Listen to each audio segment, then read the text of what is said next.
ഇന്ന് ഞാൻ ചോറെടുത്തപ്പോൾ വിചാരിച്ചു ഇലയെടുക്കാം.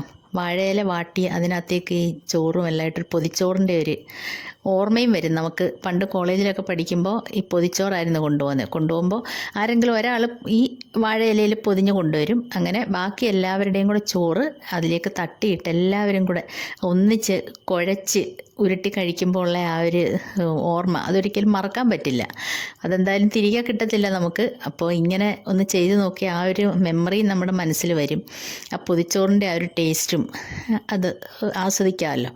എനിക്ക് മെഴുക്ക് പുരട്ടി ഉരുളക്കിഴങ്ങായിരുന്നു ഇഷ്ടം. പക്ഷേ ഉരുളക്കിഴങ്ങില്ല, അതുകൊണ്ട് വെണ്ടയ്ക്ക വെച്ച് അഡ്ജസ്റ്റ് ചെയ്ത് പോയി കേട്ടോ. പിന്നെ അതെല്ലാം പൊതിഞ്ഞ് 2-3 ഐറ്റംസ് ഉണ്ടായിരുന്നു. ചമ്മന്തി അതെല്ലാം ഉണ്ടായിരുന്നു, അതുകൊണ്ട് പിന്നെ കുഴപ്പമില്ലായിരുന്നു. അങ്ങനെ അത് ഓഫീസിൽ കൊണ്ടുപോയി ഉച്ചയ്ക്ക് അതെടുത്ത് തുറക്കുമ്പോൾ ഉണ്ടാകുന്ന ഒരു സ്മെല്ലുണ്ടല്ലോ, അതൊരിക്കലും നമ്മുടെ മനസ്സിൽ നിന്ന് മായില്ല. അങ്ങനെ പൊതിച്ചോറൊക്കെ കഴിച്ചു. നല്ല ടേസ്റ്റ് ഉണ്ടായിരുന്നു കേട്ടോ.